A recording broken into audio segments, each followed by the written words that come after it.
What's up, y'all? Welcome back to the Tour de France. I'm your host, Pickled Onions. Vinyl records. What are they? Besides an analog sound storage medium on a flat disc inscribed with spiral grooves, of course. I think a better question is why? Vinyl records. Why are they? I find myself in this weird niche of the internet where I talk about music that I enjoy, and I garner an audience from talking about said music that I enjoy. And if you enjoy me enjoying talking about music, then I will bet my bottom dollar that you have at least some sort of physical representation of said music, whether that's a CD, a cassette, or heck, even a laserdisc. But the smart money is on a vinyl record collection. And I have my own vinyl collection. I love watching it expand as I find new artists that I enjoy, or taking a look back to the distant past and hearing some stuff forgotten to time, and I get to hold on wax for the very first time. So when an opportunity comes up to visit one of the most famous record stores in the continental United States, then how could I possibly turn that down?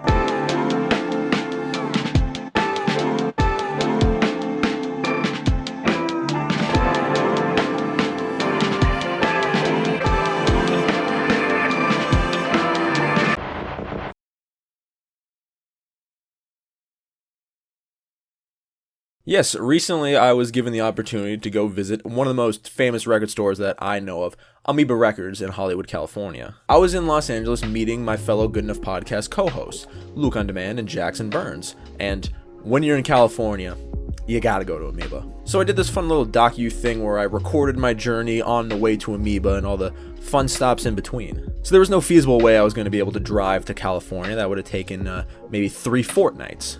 So I flew there. And this might be a bad time to say, but I've never flown by myself, and I think I've flown maybe enough times to count on my left hand, which only has 4 fingers, might I add. My whole trip was hell in a handbasket, so if you want to learn a little bit more about that, you can check out the Good Enough Podcast. We filmed like fucking 5 episodes over there, because might as well pump out the content while we're all present. But after leaving Newark, New Jersey, and a grueling 5.5-hour flight, I landed in the great state of Los Angeles, at the closest thing to hell that exists on this earth, LAX. Once landed, I was picked up by Jackson, as you can see in this very weird, almost Bigfootian way of recording.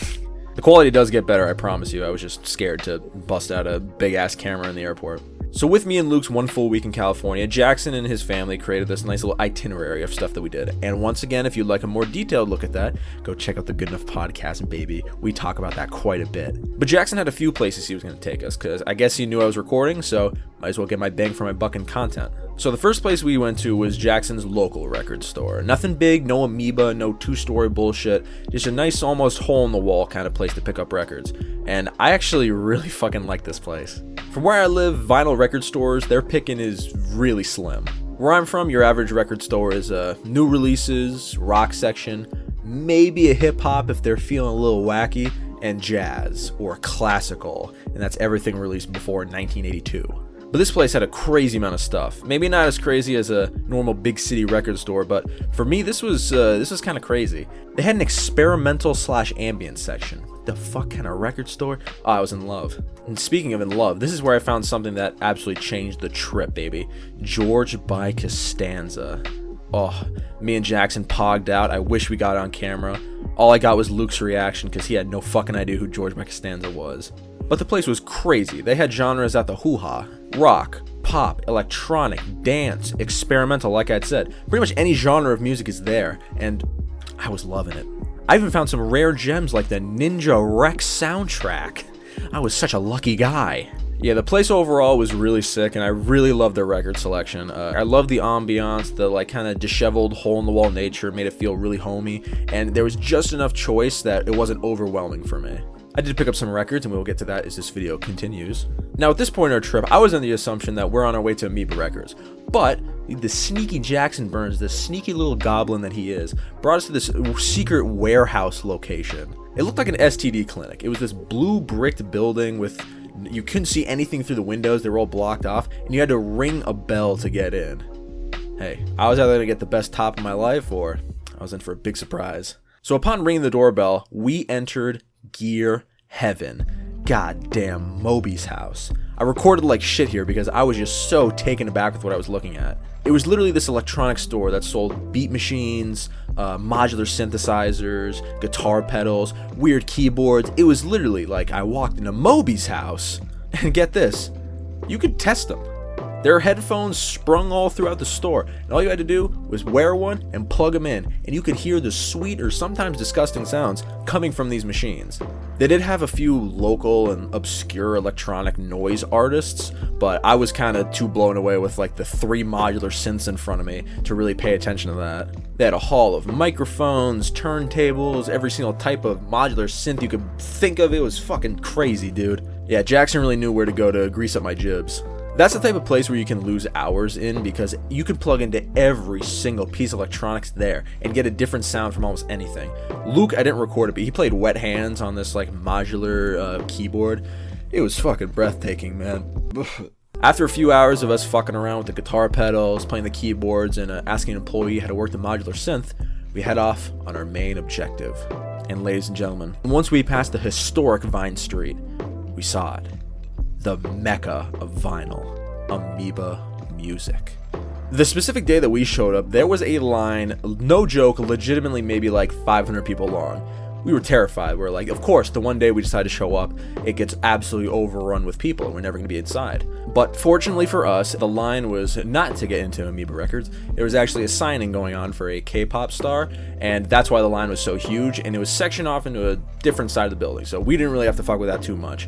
And we had a nice open area for me to walk into Amoeba Records. Immediately walking in, I know my recording skills are dog shit, but you really don't do it justice without seeing it in real life. It is gigantic. Easily the biggest record store I've ever been to. And I had to be reminded this wasn't even the big Amoeba Records. The old Amoeba Records got shut down because of COVID. That used to be 2 floors.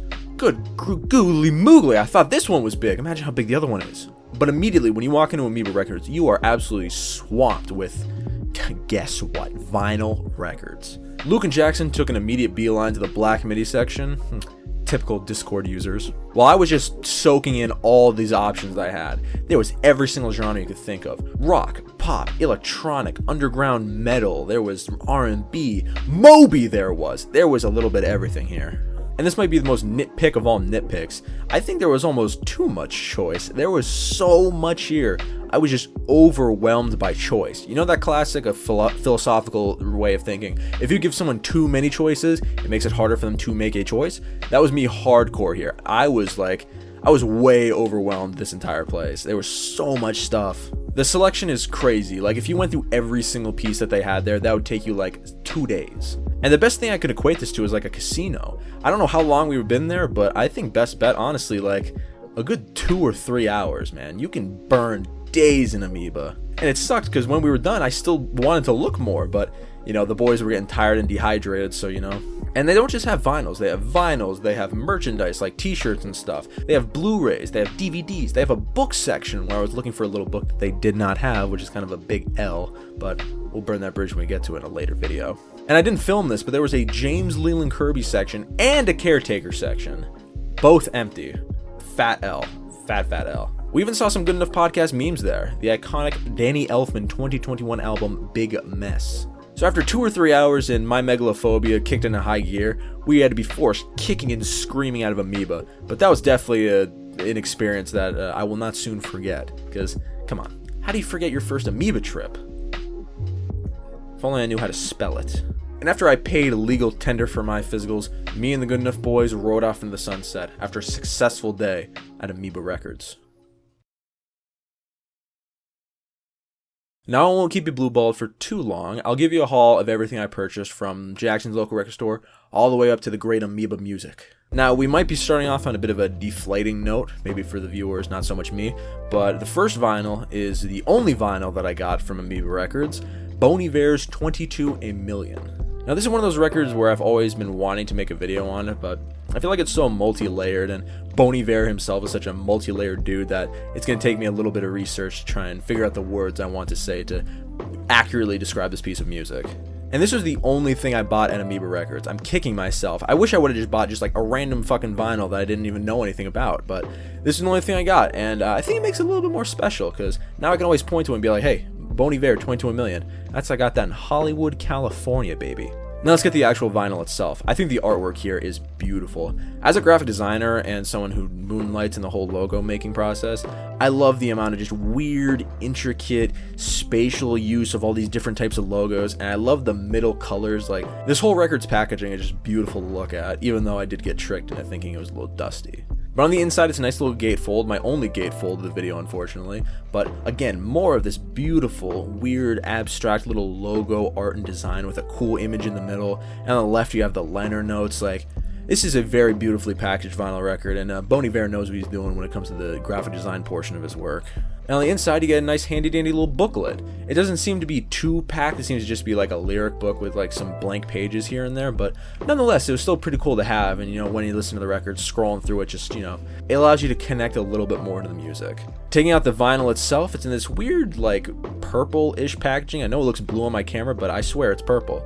Taking it out, plain black record, that's fine. It's chill. I ain't too mad about it because it's a nice thick vinyl, one disc, all bangers, bro. I also think the label is really cool, the way it spins with this like peace sign almost, where it looks like it's kind of melting into I can't describe it. I don't know what this was, but it's very hypnotizing to watch. Next, we move away from Amoeba Records and talk about one of the vinyls I got from Jackson's local record store. And if you're a fan of my I've been listening to shit, then this is a nice little full circle meme for you guys. 9 Inch Nails' Bad Witch. I was a huge fan of this when I listened to it, and sometimes when I give something really high praise on my I've been listening to shit series, my Patreon exclusive series where you can recommend me albums to listen to, go check that out, then I'm usually kind of checking back at it like, alright, was it really as hype as I was making it out to be? And I listened to it, it's just like 6 or 7 short tracks, just all bangers, and this is one of the few where I was like, yeah, no, the hype stands up. You get this really cool packaging with like white cardboard, and I love the screen printed, grimy aesthetic on the front and back. Really, really sick. Pull out the vinyl, you get a nice little combo of the last two, a lyric sheet with the track list mixed with the vinyl actual sleeve. So that's kind of cute. On the one side, you get a list of all the credits, your track list, you know, samples and all that jazz. And the other side, you get this nice, weird, cool little piece of art. I don't even know what it is, just kind of black and white screen printed-esque kind of looking. And again, no color, it's just black. I'm fine with that. You know, something I could say I got from Hollywood, California, haha. It sounds really sick. I love the minimal design here, and the album cover fucking slaps. And if you haven't dipped your toes in 9 Inch Nails, I recommend Bad Witch. It's an EP that kind of counts as an album, and it's pretty short, all bangers. Got this really weird electronic, industrial, sometimes jazzy flavor to it. I've listened to my good fair amount of 9 Inch Nails content, and this is by far my favorite release, so big dub. And speaking of big W's, ladies and gentlemen, this is the biggest W of all. You're gonna think I'm kidding. I'm not. If you follow my Instagram, you know where this is going. A sealed copy of Talking Heads' Remain in Light. Red vinyl? What? So the story behind this is I think I accidentally stole this record from the record store I went to because there was no price tag on it. And I went up and I was like, okay, well, this is probably like, what, 50, 60 bucks? I don't know, I'll go up to the guy and see how much it is. So I went up to the gentleman and I was like, hey, boss man, there's no tag on this. How much is it? He looked at it and he was like, $21. I was like, okay, fuck. And I just pulled out my wallet. I bought it right there. I walked out and I'm like, that can't be right. What just happened there? I looked on eBay, and this exact same thing that I'm talking about is going for $167. What? I think the guy looked at it and was like, oh yeah, it's just Talking Heads Remain in Light. Yeah, $20. And he neglected to see that it was one of 5,500. So that's a W for me. And as you can see, it's still sealed with the limited edition 5,500 sticker and the Record Store Day exclusive sticker. But I had this inner turmoil with myself. I was saying, do I open it? I was asking Luke, I was asking Jackson. I was still like debating in my head. So I asked my loving Instagram audience, should I open the sealed copy of Remain in Light red vinyl?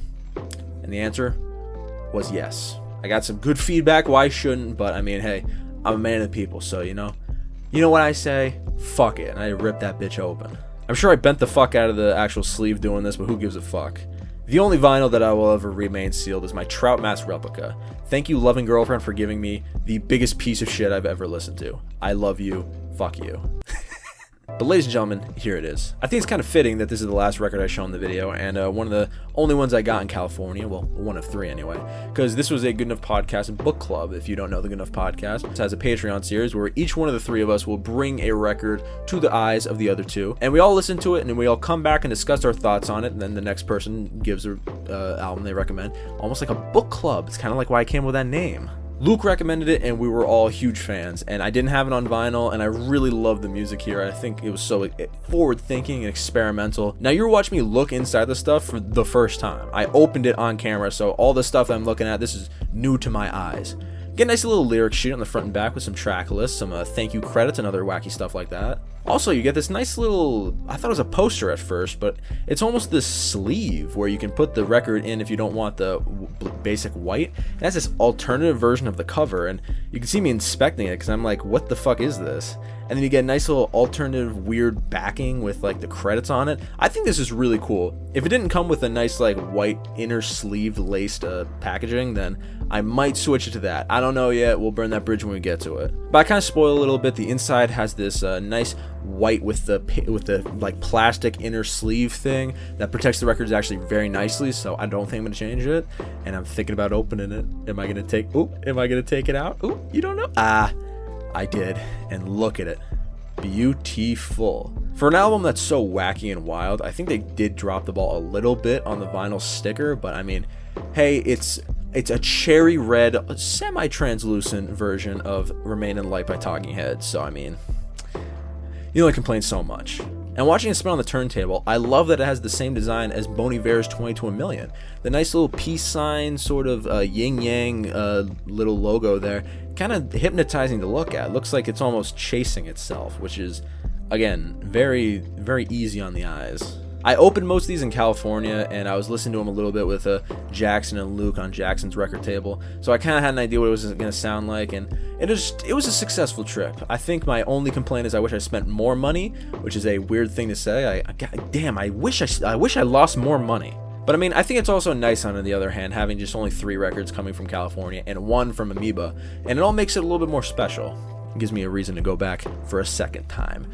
Yes, spending money! So I don't know about y'all, but I'd say this was a successful ass trip. Met some friends, went to some hole-in-the-wall record stores, went to Gear Heaven. Hello everyone, iPhone air conditioner Jake. Oh my god, it's like you won the jackpot here.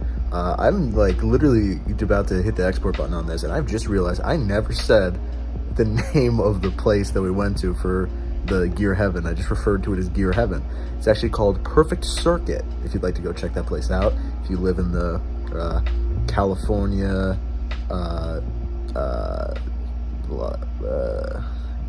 County, Los Angeles County, and you want to go check it out, it's called Perfect Circuit. I never mentioned it.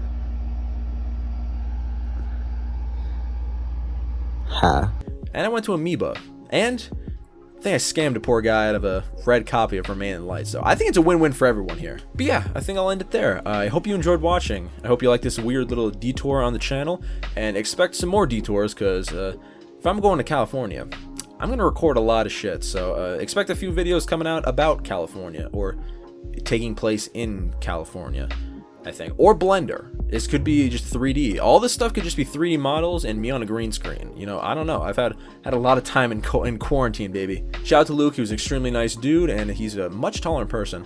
And of course, big thank you to Jackson for hosting us, and his family for making us feel so welcome and taking us around and doing all these crazy things like making content. Who the fuck would let someone do that in their own house? But yeah, that's about it. I've said my piece. Thank you for watching. I really appreciate it.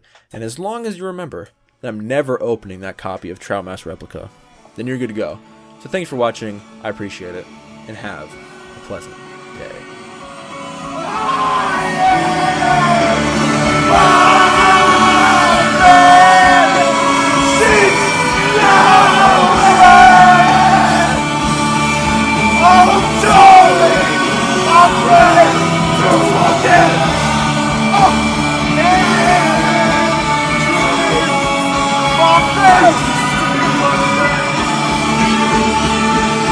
I'm